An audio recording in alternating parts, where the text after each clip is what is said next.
Greetings, everyone. My name is Ed Snibel. Many of you know me from my visits to your tables at coin shows or from the audience at your own talks and book launches. I'm the secretary of the Bronx Coin Club. The club switched to an all-Zoom format 3 months ago. We have continued holding our regular meetings, our usual schedule, but we miss seeing each other and our regional colleagues at coin shows. Peter Tampa of the Washington Ancients Club and I came up with the idea of doing cross-club presentations to keep people connected and provide interesting content during these difficult times. And with that, I will turn it over to Peter Tampa to introduce our speaker. So Jonas is a doctorate in history and archaeology, a specialist in ancient coin auctions, and he's been a numismatic professional for more than 10 years at an international auction house in Switzerland. Today, he's the director of Lugdunum Auction House in Switzerland. He's very passionate about new technologies and the founder of Ex-Numis service. Ex-Numis uses the latest facial recognition technology to track ancient coins in past auctions. Jonas is also the general secretary of the Swiss Professional Numismatist Association and the former treasurer of the International Association of Professional Numismatists. So Jonas, thank you again for speaking to us. And with that, we'll let you just tell us something about your Ex-Numis. Okay, thank you very much, Peter. I hope everybody can hear me well. So first of all, I want to say that it's the first time I used also the Zoom platform. So it's a bit first time for me. So I hope for the best.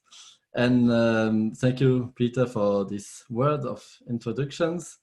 And also Ed Snibel for having organized that and for giving me the opportunity to actually to make this presentation.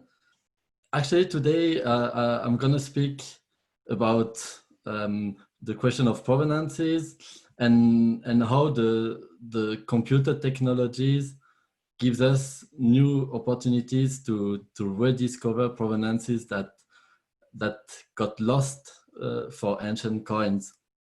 So as Peter already said, so I'm actually a coin dealer, a numismatic dealer. I do auction in Switzerland. And for my background, I made a PhD at the University of Lyon in France. So that's why actually my company is called Lugdunum, because I studied the question of the monetary circulation in the city of Lugdunum between the foundation and the death of Septimius Severus. So apart from that, so I've been a collector, I've been a dealer, and yeah, as a young dealer, I always thought what are the big problematic of numismatic, and especially with the ancient coins, and so very soon I was faced with the problematics of cultural properties issues, and also the problematic of fakes and doctored coins and so on. So it was already in 2008 that I started to think about a new way to help finding provenances. And it was a long work until I could, in 2016, start the Ex-Numis website and the Ex-Numis services of provenance hunting, as I say. So, before I start to speak about that in details, I think it's important to ask ourselves what is really a provenance, and in what sense I mean it when I say that provenances can be useful for collectors and dealers. So according to Wikipedia, I mean the provenance comes from the French word provenir, and that means that it's the chronology of ownership, of custody and location of an historical object. So in the English language, the term has been used since the late 18th century, so the 1780s, and it is conceptually comparable to the term chain of custody that might be used more in the legal aspect of it.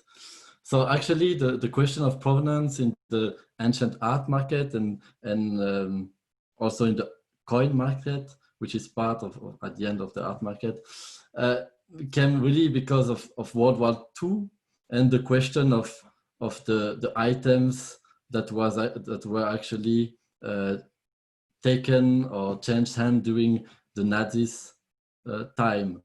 So that's where really the question of provenances has started to become important.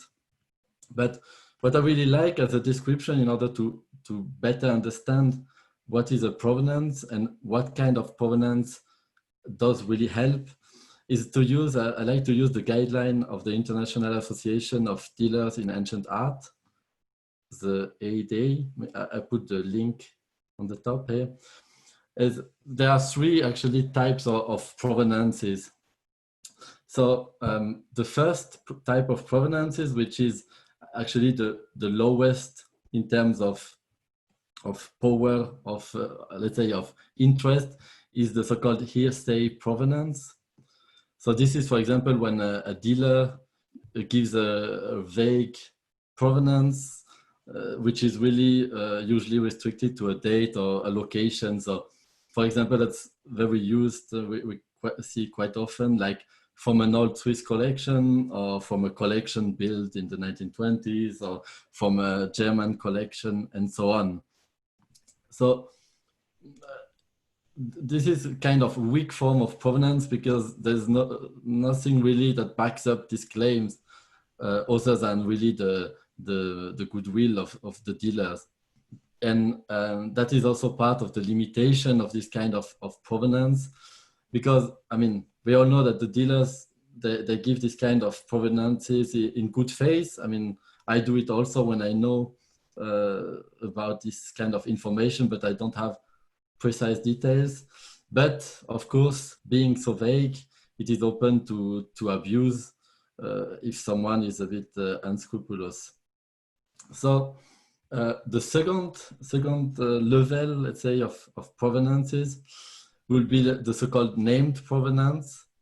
So this is actually when the dealer can give the name of a person or a collection.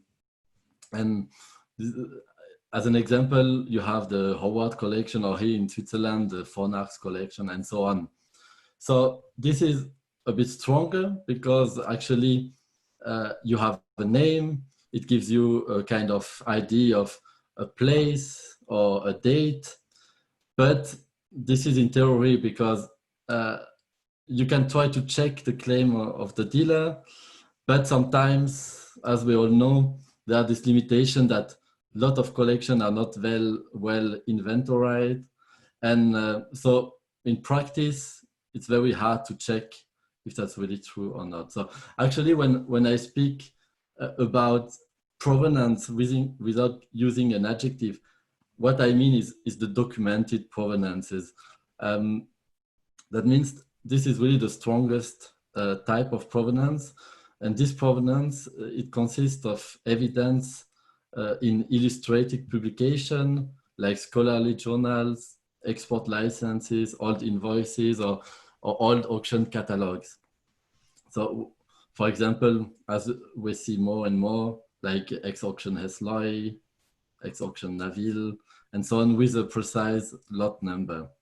And this is really a strong form of provenance, because at the end, when you put your coin and the picture of the coin from the catalog, or the plate of the catalog, and so on, it's really difficult for anyone to claim that this is not a real provenance for a coin. So, of course, there have been stories of even faked documented provenance, but I think that this is the most difficult provenance also to forge. And that's why right from the beginning, I've chosen to focus on this type of provenance. So the documented provenance. And, you know, everybody here, I think, in the audience knows why the documented provenance are so important, but I'd be happy to give the two main reasons for the start. And the first reason, of course, is a provenance, a documented provenance helps to face the problematic of ever-growing cultural property regulations. And this is especially becoming more and more important, as we all know, because a lot of the places where actually ancient coins come from have been suffering difficult times, wars, and conflict. And of course, it has been raised that the looted artifact coin, especially, were used actually to finance terrorist activities or illegal activities. So, of course, obviously, we know of Syria, Iran, Iraq, we know of Libya, and so on. So there are areas that have been really touched by a lot of difficult times. And that's why the question also in the public has been raised. And yeah, for the last decade, we all heard the stories, and true or untrue, about the use of looted items to finance terrorist activities.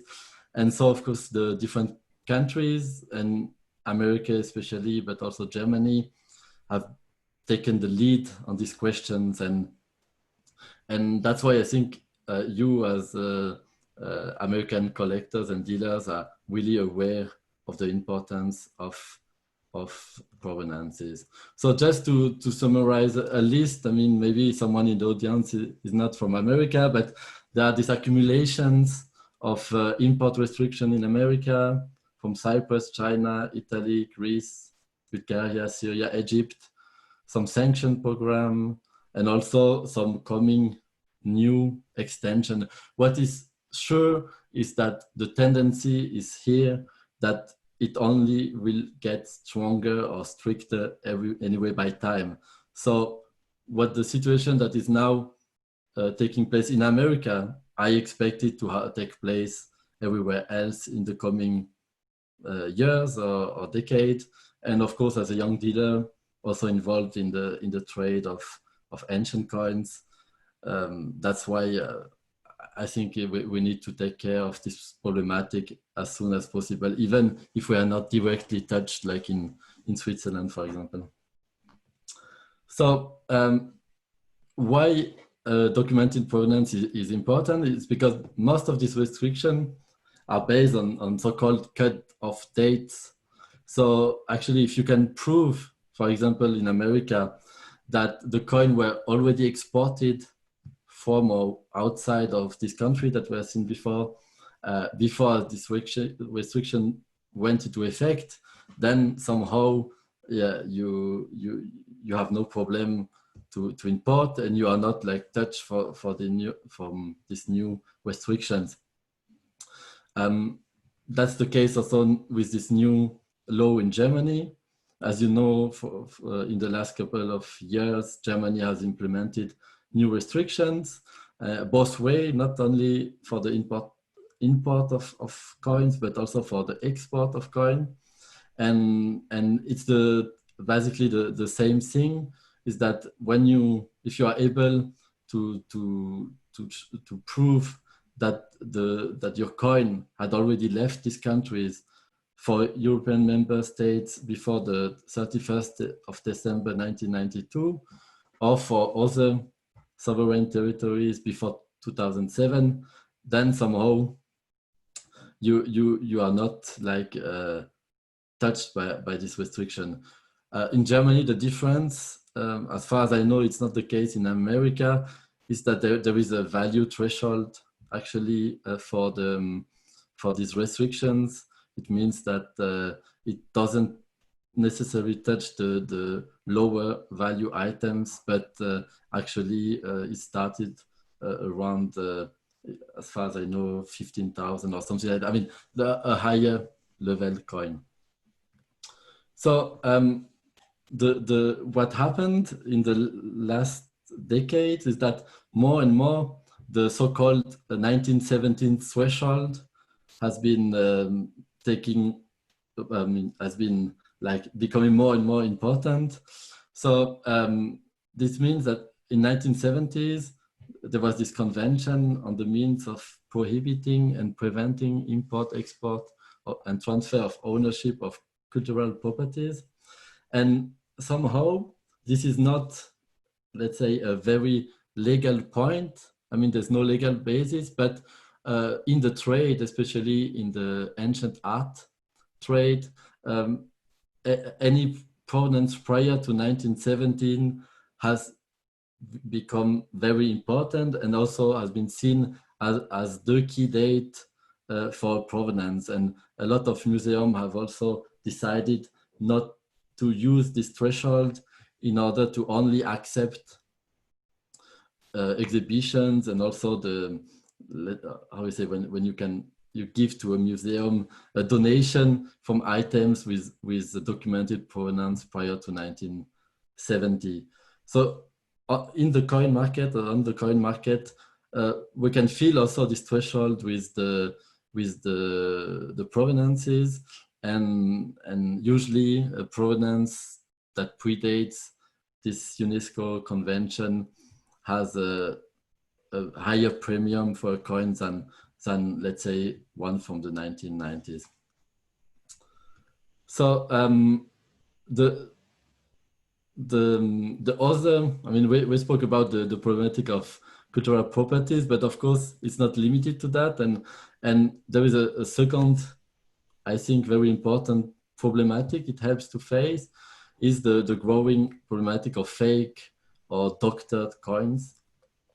And actually a provenance, what's really a very important fact is it can show you when the coin has appeared on the market, and somehow if you know that the technologies are becoming better and better, somehow it's not like 100% guarantee for authenticity, as we all know, but it somehow it helps you to know that your coin actually was on the market prior to, let's say, the appearance of the new technology, for example, of laser cutting or 3D printing.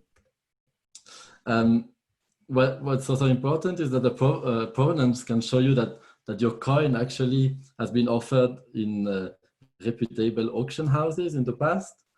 So again, it's not really a guarantee of authenticity, but somehow it helps or gives you some indication that if someone, for example, I don't know, at Lloyd or so on, saw these coins and put it in a catalog, then it might be that if it was an obvious fake, it wouldn't have been sold this way.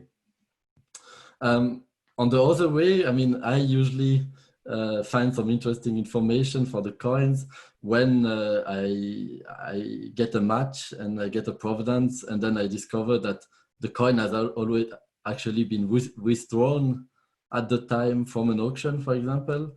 So even if you don't know why, usually this is not really a good indication in regards to authenticity.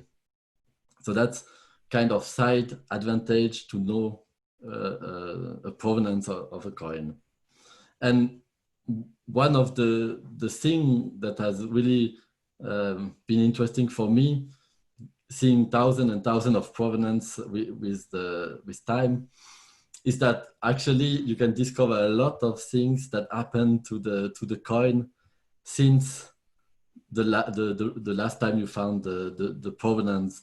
So for example, the coin surface has changed, the aspect, cleaning, tooling, plugging, scratches that have disappeared. So somehow that's also a very interesting side information you can get from a provenance. So I put some example of a provenance that helped me actually see or find out that the coin was actually doctored. So if you look here, I mean, the coin on the left looks pretty nice, but when I found out the picture from the auction catalog in 1994, I could see that there is a scratch that has disappeared in between, and the same happened on the other side. So that's kind of information that the provenance can give you actually. Here also another example.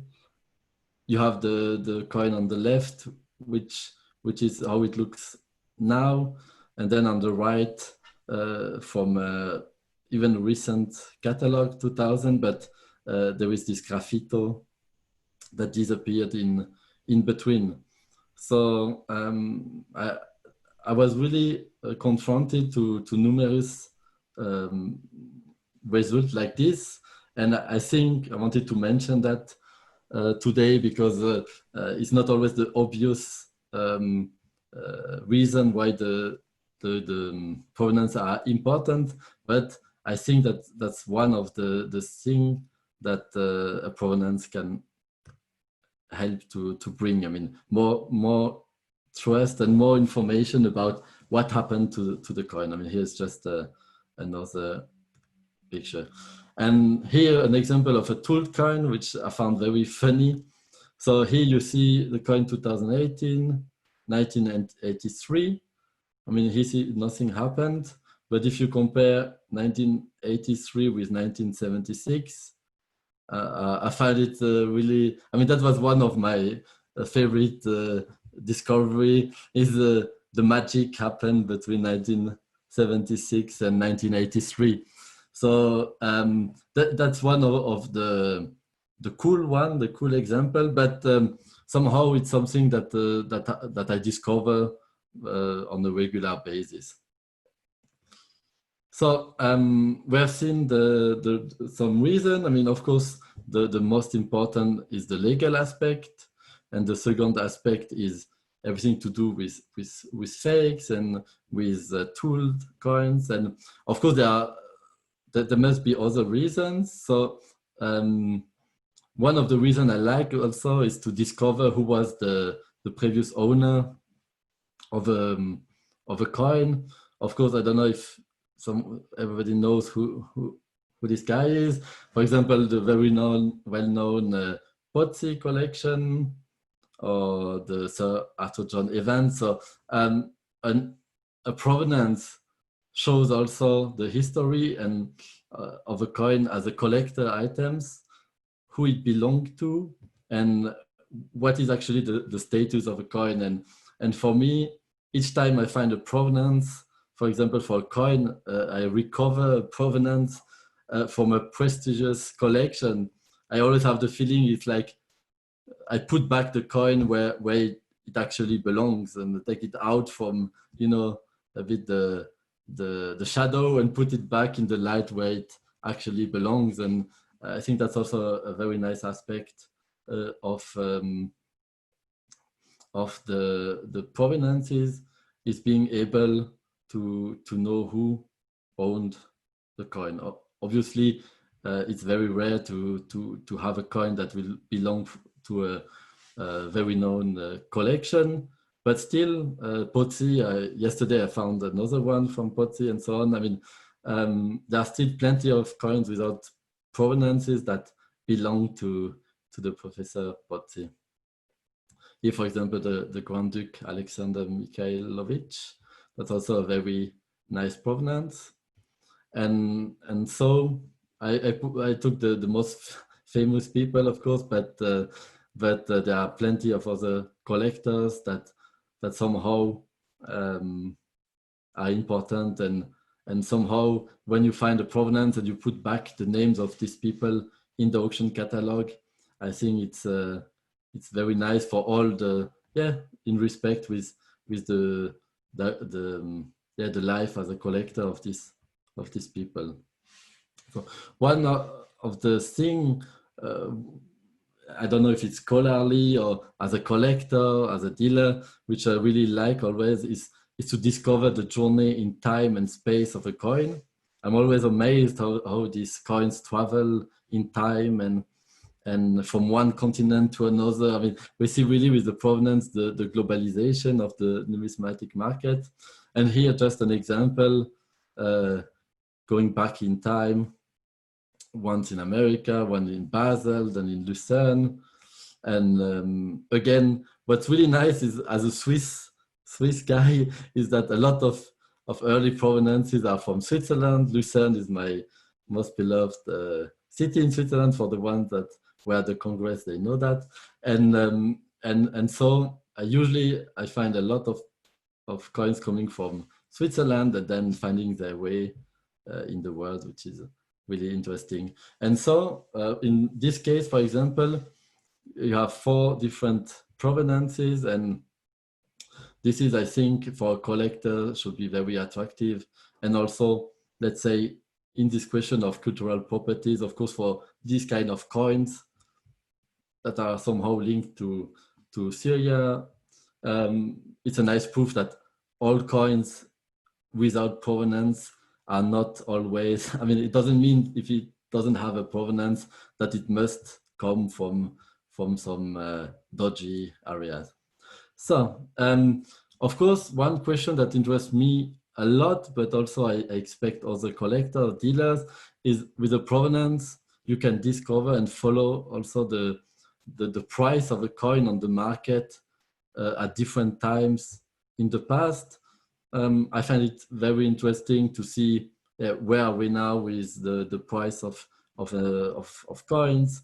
How was it before? What was trendy? For example, what kind of coins were trendy in these times and not anymore today? What it helps to find about new hoard that came on the market and the price dropped down. I mean, this question in respect with the provenance is also, I think, a very important positive aspect of a provenance, is the fact that it helps you to know how the item, what was the price. I mean, I speak as an auctioneer, of course, to see what's the evolution of the price. I like, of course, to take into account the inflation, and so it allows you to compare prices even if it's not the same time and area. So one of the big questions I get asked, especially by people that are, either out of not from the market, or my colleagues also in the archaeological sector, is why so many ancient coins are have no documented provenances.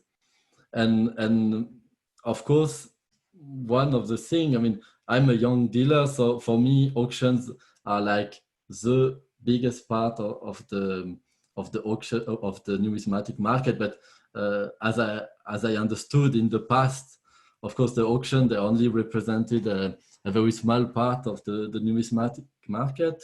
So actually, most coins were bought at coin fair and coin shop, and without actually any picture taken. I mean, even if you got an invoice, of course, they didn't take any picture. So actually, there's a lot of coins that were traded without any documented proof. And also, what happened for decades, there was no real pressure, legal pressure regarding the provenances. So the information was not considered very important or relevant. Maybe if it's from a very well-known collection, but that's it. And even I recall when I started, so it's beginning of 2007, 8, and so on.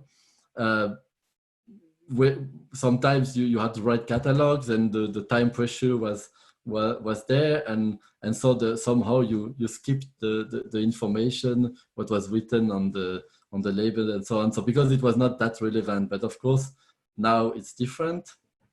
And of course, as a lot of persons know that tried it, the research of provenance is very time consuming, and it was therefore only done for higher value ancient coins, which will make sense to invest the time, and then time is money, to find a provenance. So the biggest challenge at the end with documented provenance is the fact to rediscover them. So the traditional way of searching for provenance, I did it, I still do it for very difficult case. It's just spending hours and hours going through catalogs, and try really to find the coin in amongst a lot of other ones, which is also very tiring. Maybe after days of research, you might get lucky or not. And so that's why actually I created Ex-Numis. And I thought there must be a new way to make it quicker. And that's the begin actually of this project. So when I started 2008 to think about this project, I was collector of auction catalogs, so I was aware of how important auction catalogs are. So I had the base to build actually a database. But of course, when I needed to have two important things. The first is the digital image recognition system, and the other is the digital numismatic database. And the digital image recognition system is not something that I developed myself. I mean, I did a PhD in archaeology. I'm not a computer science student and so on. But what I did is that I had the idea to use an actual working system, but was developed actually for something very different, security purposes, and to custom it so that it will work for coins. So actually, how it works, it uses actually the shapes and for example the different elements. From most of it is from the flan that in order to compare and to make a match. So it works better if you have like a weird flan shape, which makes it working very well for Greek coins. It works very well when there is any flan default, like some edge knocks or like a flan crack.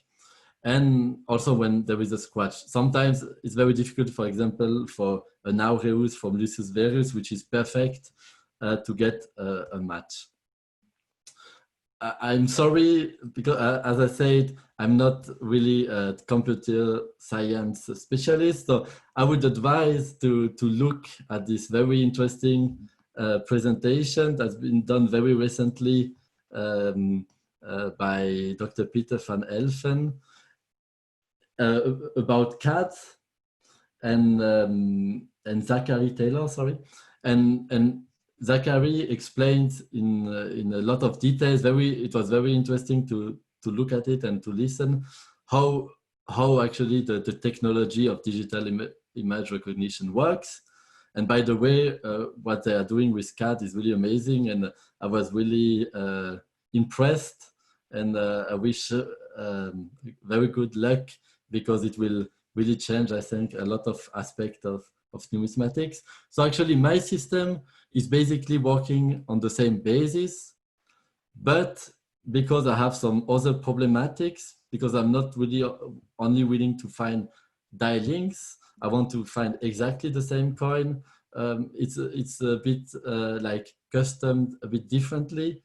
I need to have something that is precise to find the same coin, but it cannot be too precise, because then it will reject, for example, the plaster cast of the beginning of the 20th century. So I have to manage the things a bit differently as he does, but please have a look at the presentation. It's really interesting.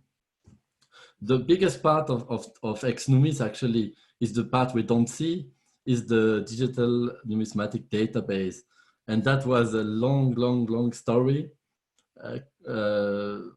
Many years of scanning, of taking hours and hours of scanning and I think, yeah, every evening, every weekend, every holidays, every night. It was really a long journey. But what I obtained is really a database that can hold on a stick, which is at the end very useful. So to make it short, the paper, of course, you have to make it digital. So I cut all the catalogs, scanned everything, and obtained PDF catalogs. And then from the PDF catalogs, I saved every page like an individual picture. And then that was what took the most time, is to cut out all coins one by one and to rename every file so that I can find out, that I can find them later on. So I needed to have a frame, and I started with this very well-known John Spring book about ancient coin auction catalogs as a basis, 900 catalogs. And then, of course, I had the database of the Fitzwilliam Museum, but this one was 50,000 catalogs. So I was a bit afraid each time I went on the website, because it's really impressive and amazing, the quantity of catalogs. But of course, it's not only ancient coins, but it's modern coins. But I use these two books as a basis. I mean, I use the book as a basis. Once I got all the catalogs of this book, I went a bit further and used the database of the Fitzwilliam in order to know what I was looking for. So at the end, it was there are more than 5,000 auction catalogs, and they date from the late 19th century until around 2000, 2005. They are from all parts of the world, and they are all pre-digital catalogs. I mean, you won't find, I mean, I don't have in the database things that you find on Coin Archive. I thought it doesn't make sense. I mean, Coin Archive is an amazing tool and doesn't need to add all this data to my database, because I was especially interested in pre-digital catalogs. At the end, almost 1 million ancient coins. So all the spectrum from Greek, Roman, Celtic, Byzantine coin. And what is interesting is there are more than 130,000 coins, so pictures from coins sold prior to 1970. So that is actually the most valuable information from the database. So some statistic, when I do a traditional like manual provenance along my database of catalogs, it would take me 4 days per coin to go through all the catalogs. And actually with my computer system, it takes a couple of minutes, sometimes a bit more, depending on how I fine-tune the research. So since 2016, I've rediscovered more than 5,000 lost provenances that are now back on the market. I mean, the information, I hope that this information doesn't get lost again. And here, just a couple of weeks before, I just wanted to show you an example of a provenance I found. Here is a 5 litri from Hieronymus. I found it in a Hesloy auction in Lucerne, 1956.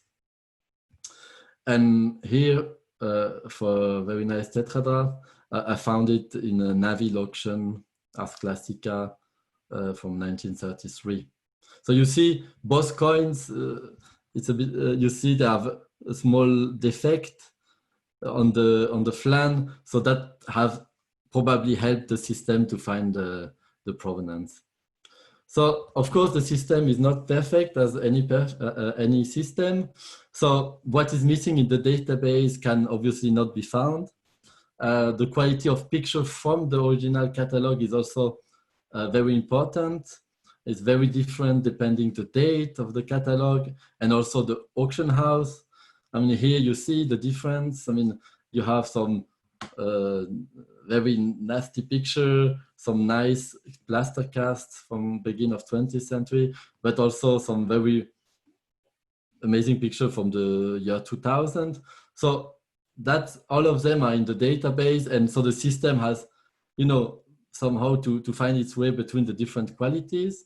So obviously, if the quality of the catalog was good, then it's easier to find. But for low quality pictures, then it's a bit more difficult. And also what's important is the quality of the modern picture that you submit or you send. And for example, you see here, if you send the picture, if I use a picture with like uneven background or with some fingers or some blurred pictures, then it will not work. And also, one of the big issues is the use of plaster casts, especially before 1950s. And a lot of time, the plaster cast does sometimes, or that doesn't show all the problems of the coin. And so sometimes even I need with my bare eyes to look like twice or 3 times to make sure that that's really the coin when the system finds it. And of course, the system has its own limitation, like the technological limitation. I mean, now I have been using this system for 5 years, and I imagine there must be new technology that are better now than the one I'm using. So I think it's an ongoing process. And I wanted just to mention also some new possibilities, which is by adding picture of known fakes or fake dies in the database. It could be able to let the system also compare with these dies and find maybe a coin that has been struck with one of these dies, helping to protect collectors from the increasing number of forgeries.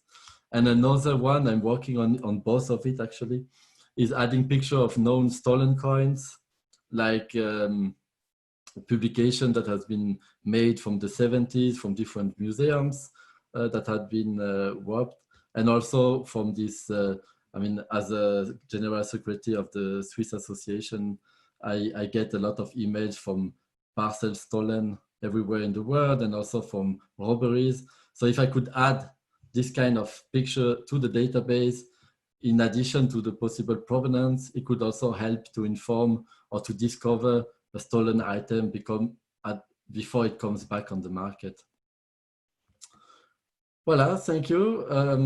I try to make it not too long. If you have questions, I'm very pleased to answer them. And I hope you enjoyed this presentation. Well, thank you, Jonas, for a really great presentation. That was wonderful. Yeah, thank you, Jonas. Wonderful. Thank you. Thank you, Jonas. Thank you, Jonas. Thank you. So, Aaron Paul, do you want to ask your question? I was wondering if anyone else has used your technique in the field of, I'm interested in Greek vase painting. When I heard facial recognition in the news, the first thing I thought of is, oh, that's great for Greek vases, because we're always wondering what's where and to do research and locate objects. But then I'm wondering if this kind of technology could be applied to Greek vases, specifically two-dimensional images of Greek vases, like faces, which could identify painters, where they are, basically for research, but it could be expanded maybe to sculpture and other antiquities. Has anyone jumped on that yet? Actually, it is developed. I mean, it has been developed at the time where the technology was using two-dimension recognition. I mean, now a lot of systems use 3D technologies. Mm-hmm. So actually it should work also for painting, for object also. And it's also especially made to be able to find it back, even if it's not like in the same position with the same angle. So actually, I think that it should work. I mean, I don't have the time to do that, but of course there is a big potential in the ancient art market, where provenances are also very important. But then what I'm missing is the database, because the technology, as I always say, is one thing, is important, but actually the database is the most important, and the quality of the database, because you need to be able to compare something. And I don't have a database, but I expect if at one point someone has a large database on the same basis that I did with the references from which book the comes or which museum. I mean, it should work. I mean, I'm pretty sure it should work. Yeah. Yeah, I noticed. I mean, the Corpus Vasorum Antiquarum, which is started in the 1920s by the French, is the ability to literally record every Greek base that exists. Now it's available electronically. Many of them, and I'm thinking someone, not me, but someone can do what you do and actually just record all this, which would be extremely helpful for research and also, like you say, stolen objects, provenance, and all those weeds that we have to go through in the field of antiquities, just like people do with coins.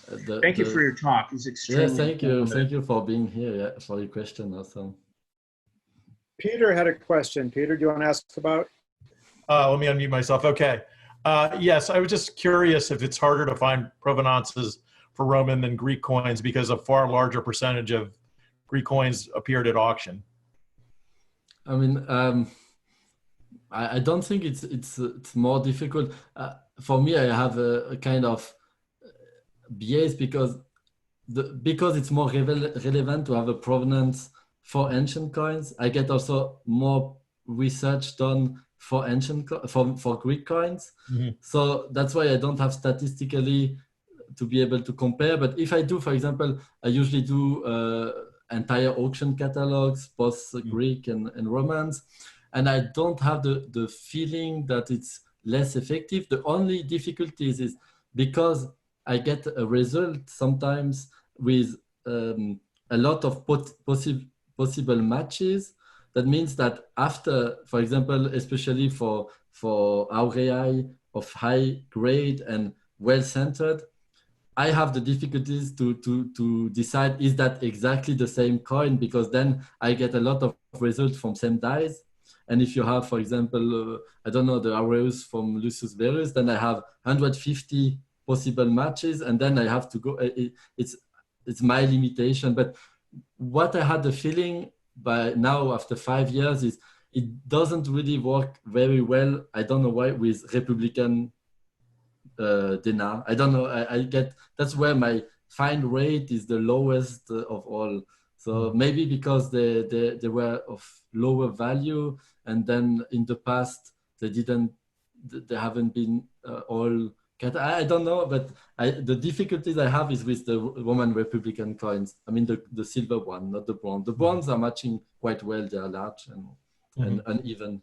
But no, I would not say that it's better for Greek or for Roman.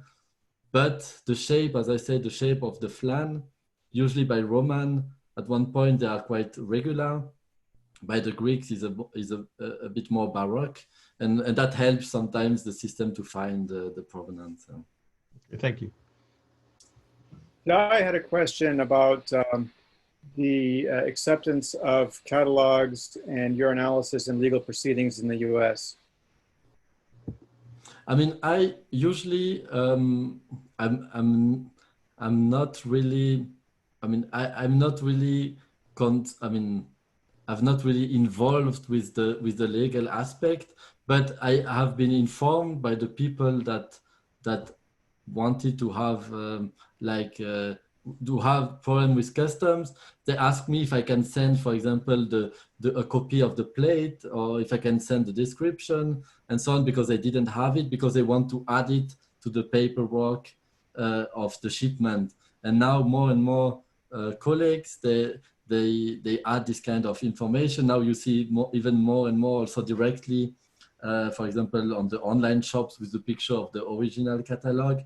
I think that it will become more and more important that you just put this data, this copy of the original catalog with the coin when you want to ship. I mean, nobody can tell you after that it's not, that's a fake provenance. I think it will become more and more important to add that to the paperwork of the export papers that you send with any ancient coins. I mean, I would advise, and I do that when I sell an ancient coins, I would add this kind of paper if I have it. Yeah. If I just may add something. So The U.S. statute, 19 U.S.C. 2606, has what they call a safe harbor provision, which allows for the import of coins that can be established to be outside of the country for which import restrictions were granted before the date of the restrictions. So under the statute, all you actually need is a certification of that. You don't need any additional information. But as a practical matter, Customs obviously would like more information, and they could always ask you for more information. So the more information you have to add to your certification, the better. And I just wanted to also mention that for anyone looking for those certifications, the form of them and for different countries, the IAPN actually has on its website, you could locate those and print them out. But obviously they're blank and you have to fill in the appropriate information for them. Excellent. Thank you. Yeah, one other point. So I think the question that was posed really goes to expert testimony. And so in federal court, the bar for expert testimony is actually quite low. You need to have a specialty type of information that most people just don't know. So it would typically come in for what it's worth. But I think the point that was made in the question is well taken. It would be wonderful, and this is like giving Jonas more work, but if there was an article done that was a peer-reviewed article about his processes and how this whole thing works, it would help get that kind of information that he uses for his reports to be accepted by Customs and by a court if necessary. Zachary Taylor has a very fine system which uses a much laxer grouping mechanism. I was wondering if you're not looking for exactly the same coin and not trying to group it into die studies, if the features of the coin could be identified in order to give a consistent attribution, if something could be developed along those lines. And do you keep attribution and metrics in the database from the catalog? Yeah, what I did is actually the system finds the coin, but the idea, really the aim is not to find the same die. It's a bit different than the problematic. It's just also maybe I've seen the presentation and what has been developed it works very well because also the picture that are in the database and the picture that you use to compare with each other are of very good quality. They are modern, they are digital pictures. The problem is the limitation, as I said, is that my database, almost each catalog from each auction house has another way of taking the picture. Maybe they are dark, they are more contrast, and so. I tested. I get contacted on a regular basis from people asking if it works for die matches, and I have to say it could. But I think now the cards, when I saw how advanced it is, that's the solution. My solution is really another problematic. Of course, your solution eliminates. His solution eliminates the edges because in dies. Yes, exactly. And I focus actually on the edges. Principally on the shape of the flat. Yes. I'm just wondering, do you actually preserve the auction house's description of the coin? Yes. What I do is that actually my aim at the beginning was two-sided of this Ex-Numis. It was the Ex-Numis hunt, which was in order to recover the provenances, but it was also the Ex-Numis check. So actually, when I didn't mention it because it was about the facial recognition, but actually when I cut out all the picture, of course I cut out also all the text, and also I OCR all the texts. So in my database is actually, I know, so that's why I know the prices. I mentioned how the price involves. I know, when I want to buy a coin and I check, for example, how is it described in the past, what was the weight. So I have all this data. I have it in the database, but somehow, you know, Ex-Numis is like a side business and a side activity. So it's not I cannot live from Ex-Numis. So kind of I have to make a selection of what I really can do.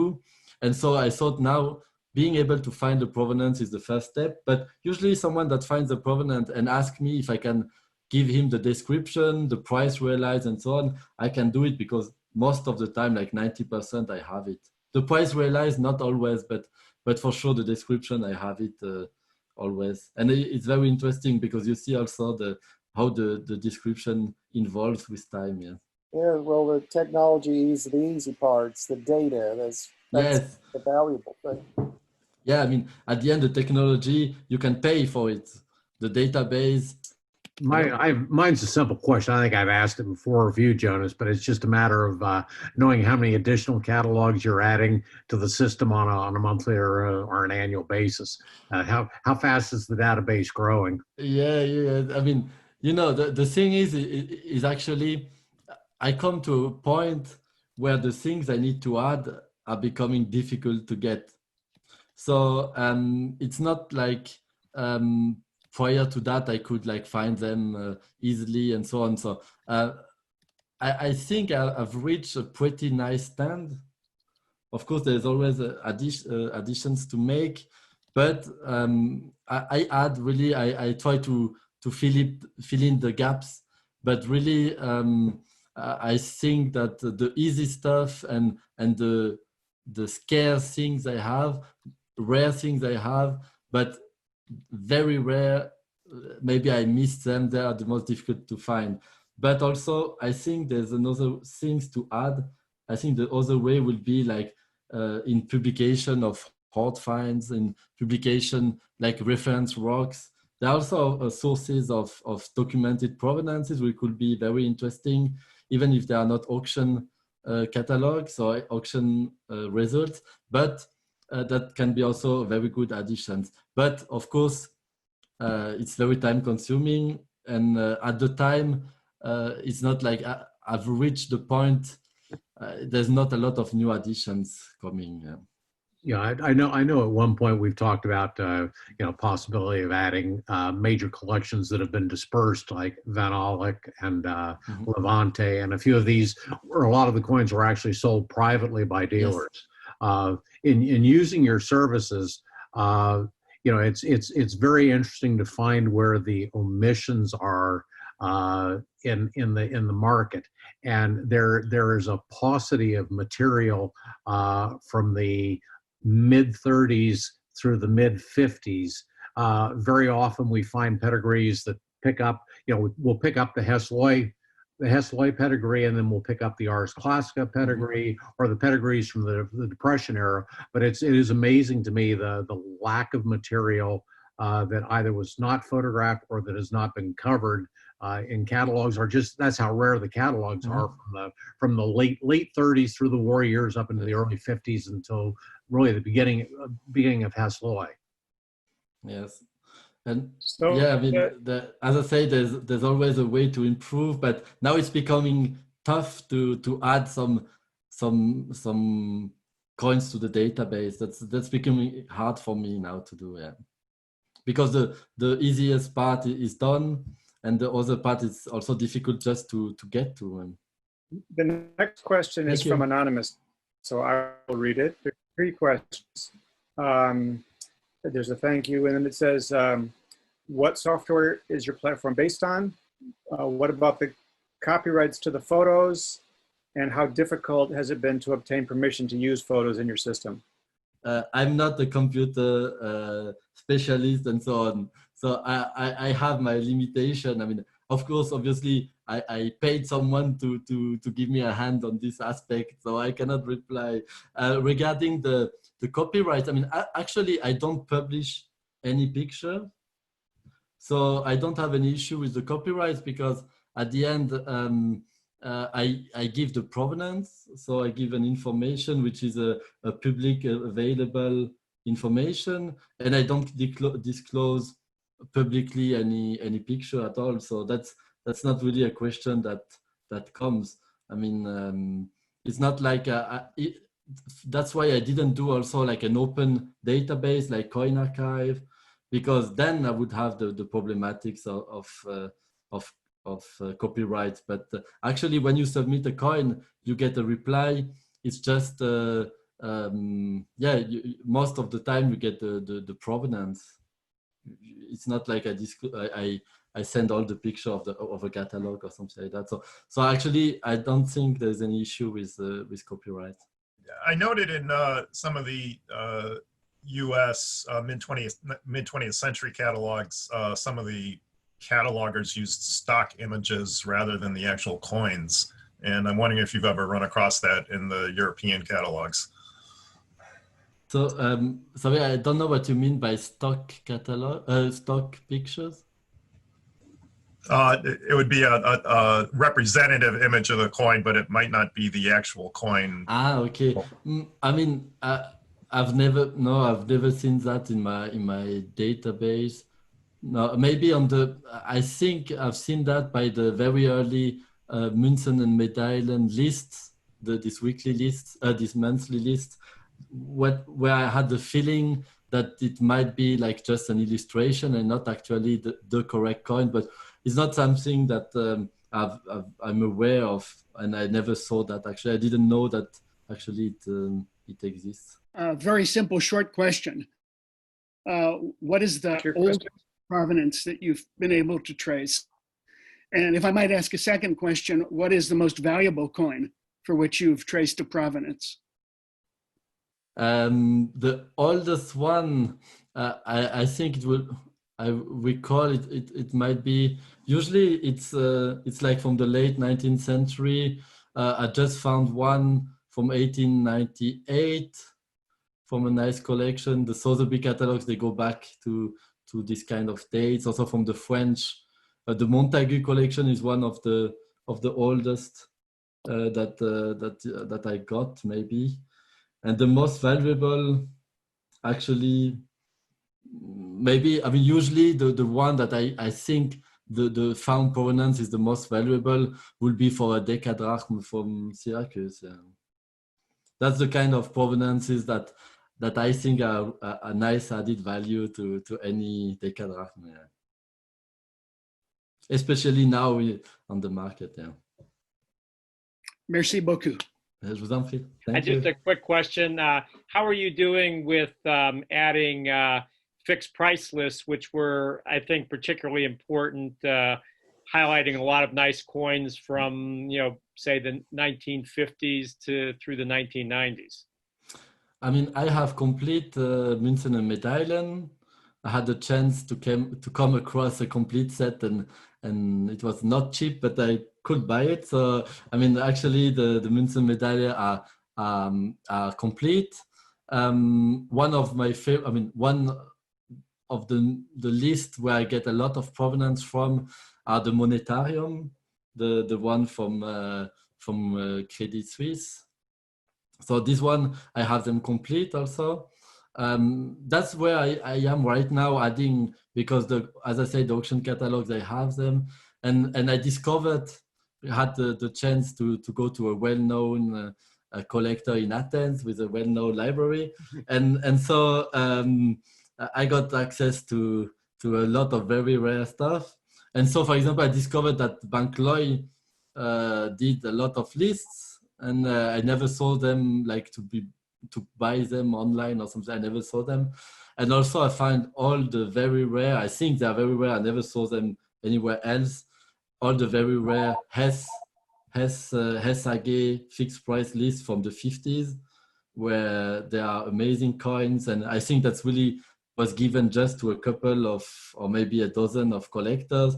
So actually, this is a very good part. I'm missing quite a few of American fixed price lists.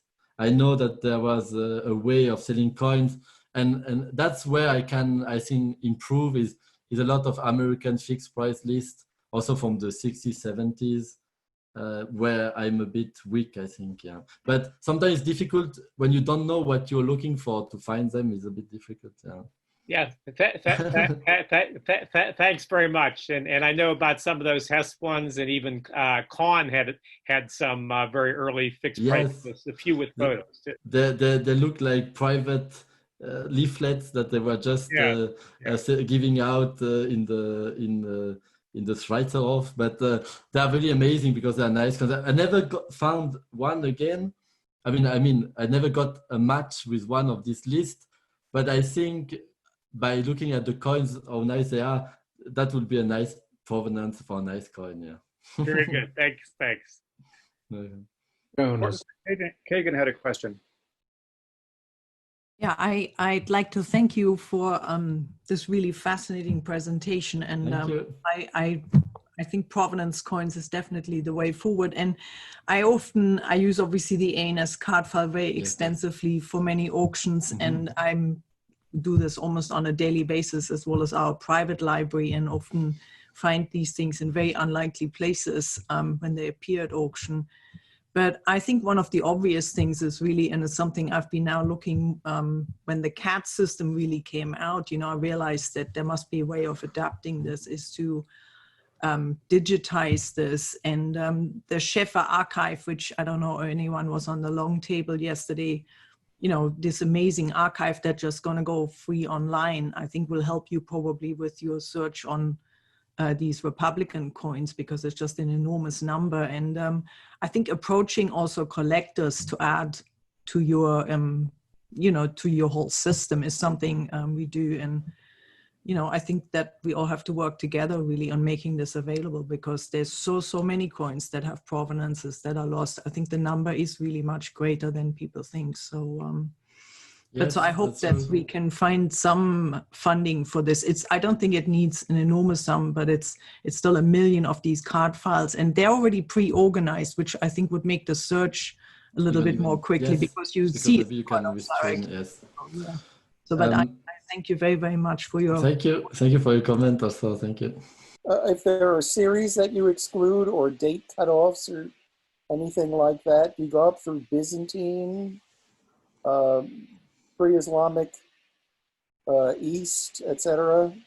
Yeah, I have the problem with I have the Byzantine coins, obviously. Sometimes it depends always what the auction houses were including in the ancient coin section. So sometimes some auction houses will have like the barbaric mint coinage.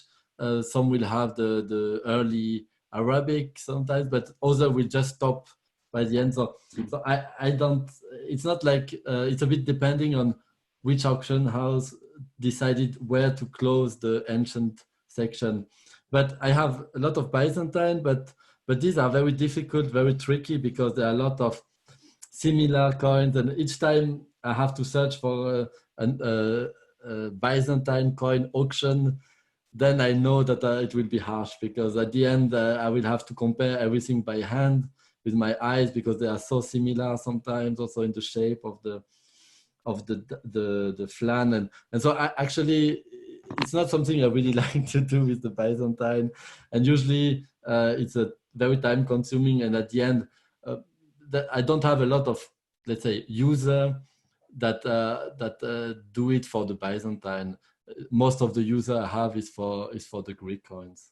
Okay, the problem with the pre-Islamic East is Pakistan, Afghanistan, Iran, they're mostly smuggled these days. And to actually find a coin that goes back, I had one that went to the 1890s, but I couldn't even identify the auction house, even though it was written on the tag. Yeah, I just had a remark. I was struck by the number of 130,000 coins documented up until 1970. And while, of course, this was tremendous work, it seems to be a rather low number altogether. I would imagine that a far larger number of coins were circulating on the market in this period. But I suppose Jonas has no way, or any of us has any way to guess or gauge the number of coins. Now, Ute made an interesting point when she pointed to the ANS card file, and I mean, there'll be many, many more coins who are somehow documented and not necessarily in the sources that you have used. So just to bring the point across, that 130,000 seems to be rather low to me. Yeah, but as I mentioned, the thing is that at the time the auction market was just like a tenth maybe of the I mean, it was just a small part of the market, and so on. That's why actually there's such a low number, but it doesn't mean that obviously the market must have been larger, but not everybody. I mean, at the time you had to make a blaster cast, so you needed to make it just for the coin that were worth it. So, I mean, at the end, if you compare with what happens today, it's not a lot of coins, but still, I think for these days, it's quite, I mean, I'm always surprised how amazing the coins are and how many of them. And so 130 is not a lot, I know, but it's only a small portion, I think, of the market, you're right. But the other portion, sadly, I imagine that it will never appear on the documented with the documented provenance, because, as I said, there was not taken any picture of all the coins and so on. So I think sadly the information is lost. I'm afraid. I think so. I'd like to add, if I can interrupt. I'd like to add to Martin's question, and in that a lot of times back in those days, the only a few of the lots of any given auction would be photographed, and the number of plates is actually a minor amount of the total lots offered, because it was an expensive technology to take a photograph and reproduce it as well. So that's why you're seeing fewer coins. It's not that there were fewer sold, it's that there were fewer actually published. Yes, exactly. I mean, it's a good point. Thank you very much. And for example, on the big collection with 3,500 lot numbers, at the end, you might have maybe a fourth of it that will be illustrated at the end. So so that's why that sometimes you see in the auction catalogs some provenances, but in my opinion, if you have a provenance but it wasn't pictured at the time, illustrated, then it's just it's not as strong a value, I think, as a one with picture. So somehow the information is really lost. Yeah. Hi, Jonas. Hi. A question that sort of others have sort of danced around the edges of, I think. Is it possible for you on your website to be more transparent as to the content of your database? And maybe this is something you don't want to do because you don't want to tip off any competitors as to what you have. But I'll tell you why I'm asking. I'm a self-professed provenance hound. I've got a large collection of catalogs that I pour through regularly, specializing in my area of collecting, which is Roman Republican coins. I've submitted coins to you in the past. When I've gotten, the problem is when I get a negative reply back, I don't know to what extent the weaknesses of your database may mirror the weaknesses of my own personal database. Yes. So I don't know whether I should focus my search somewhere else. It's a bit of an issue because I don't know what your database has that mine doesn't have, and vice versa. Yes, there are two reasons why I do that. First of all, I mean, when I started this project, I really started as a business. So I was a bit afraid. I mean, I invested a lot of time, obviously, and a lot of money in this project. And somehow I wanted to keep it confidential, and somehow also don't give like the exactly all information out, so that someone else says, okay, I will search everything he doesn't have, and but let's say like this. And then on the second hand, and in the second step, actually my system, I always saw it like an addition, like a bonus to someone like you that is doing the research. That means that I cannot guarantee that my system will find anything. So if I say, for example, I have all these catalogs, anyway, it's no guarantee that it's not inside anyway. So what I wanted to people to understand is that it's not 100% sure. So I cannot guarantee, let's say, okay, I have all these catalogs, don't lose any time searching in this catalog because I guarantee that they are not inside. So that's why I thought the people have to be aware that they give me a chance to find it. Maybe I find it, but if you really want to be 100% sure to find it, if there is anywhere, you have to search it by hand. Because I have people contacted me maybe 2-3 months later, said, okay, I finally find it, you didn't find it. I mean, I really say, I tried to say it also in the presentation, it's just, I see it like a further possibility, but in no way it's a guarantee that it will find the provenance. So I was always afraid that if I explain and list all the catalogs, that the people will think it's guaranteed not in these catalogs. And so I don't want also the troubles after someone saying, yes, but it was in your database and you didn't find. So it was just also to be a bit more flexible there. Do you have a published list of which catalogs, to add to his question, which catalogs were actually searched or are available in your database so that he can see where he overlaps with his own database? I think he mentioned that he had. Yes, I mean, it's the same idea as I said. I mean, as a basis, I use the Book of Spring. So this gives you already a clue about the kind of catalogs prior to 1980 that I have. Obviously, all the common auction houses, the German, the Swiss, the European, the French, and so on, the English one I have.